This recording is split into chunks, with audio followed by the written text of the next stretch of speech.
সরকারকে যা করতেই হচ্ছে, বড় সুখবর আসছে। সরকার বাধ্য হচ্ছে, কিছু করার নেই, দেয়ার ইজ নো অল্টারনেটিভ।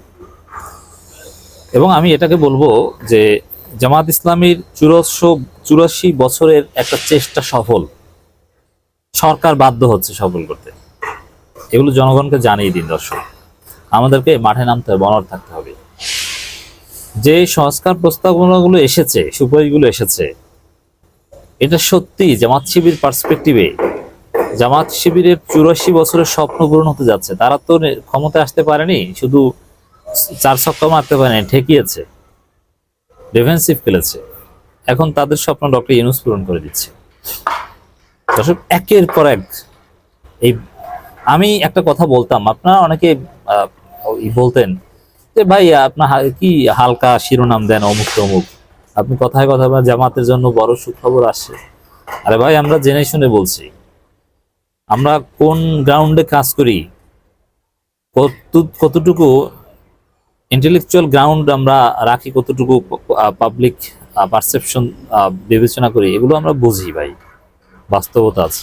আমি বলতাম 5 আগস্ট আগে জামাত ইসলামের উপর আল্লাহর রহমত আসবে, জামাত ইসলামী মুহূর্তের মধ্যে বাংলাদেশের চমক দেখাবে, আল্লাহর রহমত, চমক, সুখবর, এই শব্দগুলো নিয়ে অনেকে একটু হাসাহাসি করতেন।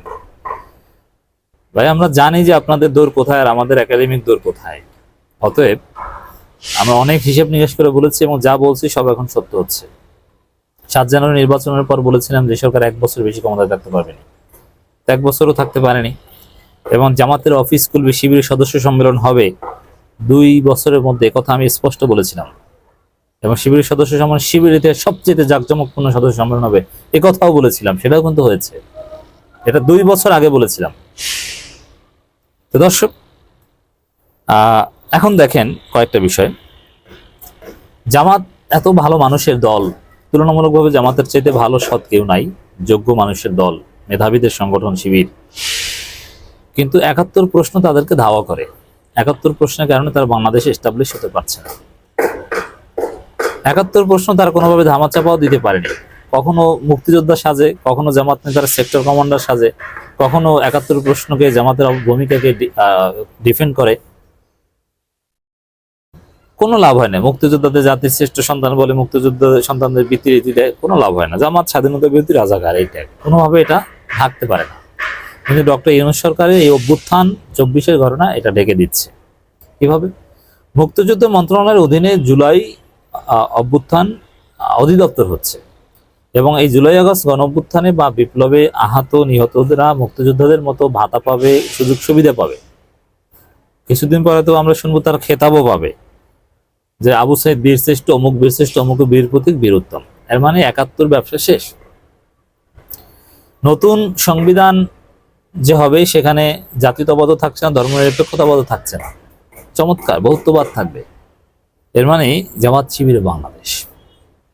জামাত শিবিরকে আর ডিমিন করা যাবে না, ডিমোরালাইজ করা যাবে, ডিহিউম্যানাইজ করা যাবে না। দর্শক, 54 বছর চেষ্টা করে জামাত যা পারেনি, এবার সফল হচ্ছে ডক্টর ইউনূসের হাত ধরে। জামাতের অবদান এটাই যে ডক্টর ইউনূস সরকারের ক্ষমতা এনেছে, জামাত হাসিনা পতন ঘটিয়েছে। এবং পলিটিক্যাল গ্রাউন্ডে, সাংবিধানিকভাবে রাষ্ট্রীয় এবং পলিটিক্যাল গ্রাউন্ডে জামাতের 54 বছরের স্বপ্ন পূরণ হতে যাচ্ছে জুলাই ঘোষণাপত্রের মধ্যে দিয়ে। দর্শক, জুলাই ঘোষণাপত্র আসবে, জুলাই ঘোষণাপত্র সরকার করতে বাধ্য হবে। ফরহাদ মাজারের একটা বক্তব্য আমি বিশ্লেষণ করছি এখানে। জুলাই ঘোষণাপত্র ছাড়া অন্তর্বর্তী সরকার অবৈধ। এর মানে সরকারের কিচ্ছু করার নেই, সরকারকে জুলাই ঘোষণাপত্র ঘোষণা করতে হবে, নাহলে অবৈধ। এই সংবিধানের মাধ্যমে, এই সংবিধানের অধীনে শপথ নিলে এই সংবিধানের মাধ্যমে সরকারের বৈধতা দেওয়া সম্ভব নয়, ঘোষণাপত্র লাগবে। অতএব সরকারই বাধ্য হবে ঘোষণাপত্র দিতে। সরকার অলরেডি বলেছে দিবে, রাজনৈতিক দলগুলোর সাথে আলোচনা হবে, আলোচনার পরে ঘোষণাপত্র দিতে হবে, দিবে, কথা ক্লিয়ার, শেষ। এর মানে জুলাই ঘোষণাপত্র আসছে, সরকার দিতে বাধ্য হবে, মানে ফেসিলিটেট করতে। শিক্ষার্থীরা ঘোষণা করবে, সরকার ফেসিলিটেট করবে, সরকার ব্যবস্থা করে দেবে, খসড়া পাশ করিয়ে দিবে, রাজনৈতিক দলগুলোর মধ্যে একটা ইত্তেফাক তৈরি করে দেবে, রাজনৈতিক দলগুলো বাধ্য হবে। তো এটাই হচ্ছে এই ফরহাদ মাজারের যে কথা, যে ঘোষণাপত্র ছাড়া অন্তর্বর্তী সরকার হবে, মানে এটা হবেই, সরকার করতেই হবে। অতএব জামাত শিবির হিট, এখন আর ওই 71 নাই। ঘোষণাপত্র হওয়া মানে 24 নিয়ে কথা বলেন। ৭১ হয়ে যাবে ৪৭-এর মতো জাস্ট ইভেন্ট। আর আমরা ৭১-কে ধারণ করি, ৭১ সবাই আমরা মুক্তিযুদ্ধের পক্ষে এবং বাংলাদেশকে মেনে নিই, যত এটা নিয়ে তো রাজনীতি এমনিতেই থাকতে পারে না। জুলাই ঘোষণাপত্র ছাড়া অন্তর্বর্তী সরকারকে অবৈধ বলে মন্তব্য করেছেন লেখক, গবেষক ও বুদ্ধিজীবী ফরহাদ মাজার। আমি এর সাথে পুরোপুরি একমত। অন্তর্বর্তী সরকার, এটা আমি আগেই বলেছি, আপনি সর্বোচ্চ আবেল বেগের রেফারেন্স নিয়ে ৩ মাস পর্যন্ত বলতে পারতেন যে এই সরকার বৈধ। ৩ মাস পার হওয়ার পর ডক্টর ইউনূস সরকার বৈধ এই সংবিধান অনুযায়ী এটা বলার কোনো সুযোগ নেই, সরকার অবৈধ, বিপ্লবী সরকার। অর্থাৎ ঘোষণাপত্র দিয়ে আপনার তার মাধ্যমে লেজিটিমেসি আনতে হবে, যেটাকে আমরা পপুলার ম্যান্ডেট বা পপুলার সাপোর্ট বলতে চাই। ইলেকট্রাল ম্যান্ডেট তো দরকার নেই সব ক্ষেত্রে। পাশাপাশি ডক্টর মোহাম্মদ ইউনূসের নেতৃত্বে সরকারকে সেনা সমর্থিত বলেও মন্তব্য করেন তিনি। এই জায়গায় আমরা একমত নই। তবে এখানে আমার ভিন্ন মত হচ্ছে যে সেনাবাহিনীকে আমরা দেশ গঠনে আমরা কাজে লাগাবো। সেনাবাহিনী এলিয়েন নয়, আমাদের শত্রু নয়, তারা দেশ গঠনে আমাদের সহযোগিতা করবে। আলোচিত লেখক এখন ফরহাদ মাজার অতি বিপ্লবী, এই জন্য কিছু কথা বলবেন, আমরা সেখানে একমত নই। তবে সরকার বাধ্য হবে জুলাই ঘোষণাপত্র ডিক্লেয়ার করতে, এটার সাথে আমরা একমত। আলোচিত লেখক বলেন, শেখ হাসিনার ফ্যাসিস্ট সংবিধান রক্ষার শপথ নিয়ে একটি সেনা সমর্থিত উপদেষ্টা সরকার গঠন করা হয়েছে, অথচ এ ধরনের সরকার কোনো সাংবিধানিক বা আইনি ভিত্তি নেই। সেনা সমর্থিত, তবে আইনি ভিত্তি নেই, এটা ঠিক। এবং আপিল বিভাগের রেফারেন্স কোথায় কে চেয়েছে কি, এগুলো শেখ হাসিনা কোথায় পদত্যাগ করেছে, এগুলোর কোনো প্রমাণ নেই, এগুলো সব ভুয়ো কথা। আইন কিংবা রাজনৈতিক প্রক্রিয়া উভয় দিক থেকে জুলাই গণঅভ্যুত্থানের ফলে এ ধরনের সেনা সমর্থিত উপদেষ্টা সরকার গঠন সম্পূর্ণ অবৈধ, অযৌক্তিক এবং কাণ্ডজ্ঞান বিবর্জিত। আংশিক একমত। সম্প্রতি সীমান্তে ভারতীয় সীমান্তরক্ষী বাহিনীর বিভিন্ন কার্যক্রমে বর্তমান সরকার বৈধতার প্রভাব বলে উল্লেখ করেন ফরহাদ মাজার। তিনি বলেন, ইতিমধ্যে বৈরী রাজনৈতিক বাস্তবতা এই অবৈধ সরকার প্রকট বিপদ তৈরি করে রেখেছে, সীমান্তে ভারতীয় সেনাবাহিনীর দাপট ও দম্ভতার প্রমাণ। এবং ভারত একটা কথা বলেছে যে নির্বাচিত সরকার আসলে ভারতীয় সেনাপ্রধান বলেছে যে সম্পর্ক স্বাভাবিক হবে। এটা আমাদের জন্য একটা অশনি সংকেত। বাংলাদেশের সাথে সম্পর্ক রাখবে, বাংলাদেশের ক্ষমতাকে, এটা কি ভারতের দরকার আছে? দরকার নেই।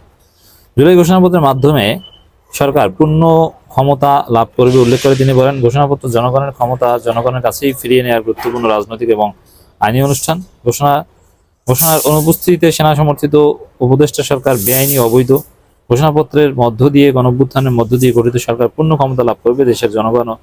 হ্যাঁ, এই জন্য ওই ঘোষণাপত্রের মধ্য দিয়ে সরকার গঠিত হবে, তারা দেশকে রুল করতে হবে। এখন মতো কিন্তু রুল করছে, বিএনপির কথার উপরে কোনো কথা বলতে পারে না। বিএনপি যে কোনো কাজ ঠেকিয়ে দেয়।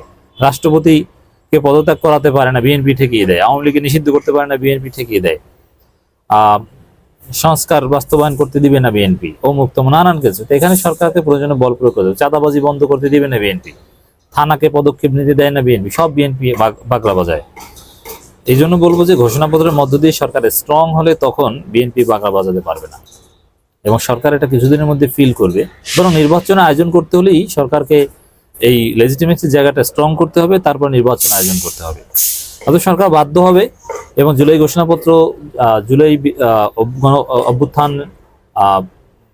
অধিদপ্তর এবং আহত নিহতদের ভাতা প্লাস তাদের বিশেষ সুবিধা, সংবিধান বা সংস্কার যে সুপারিশমালাগুলো, এগুলো আমি মনে করি জামাত শিবিরের 54 বছর যাবৎ তারা রাষ্ট্রে যতটুকু প্রভাবিত করতে পারেনি, ডক্টর ইউনূস সরকারের মাধ্যমে সেটা হচ্ছে। জামাত ক্ষমতায় না গেলেও জামাত যা চায় সেটা অনেকটা হয়ে যাচ্ছে, আলহামদুলিল্লাহ বলা উচিত।